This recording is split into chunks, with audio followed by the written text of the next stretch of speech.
My favorite cartoon was Ed, Edd n Eddy, but my mom hated when I watched it, so I always had to sneak away and watch it. Mine was The Fairly Odd Parents. SpongeBob. Tom and Jerry.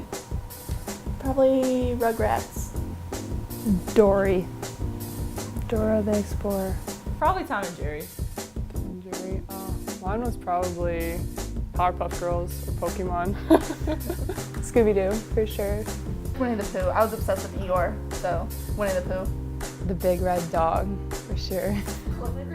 Clifford. I was obsessed with Tweety Bird, so Looney Tunes, I think, is the cartoon.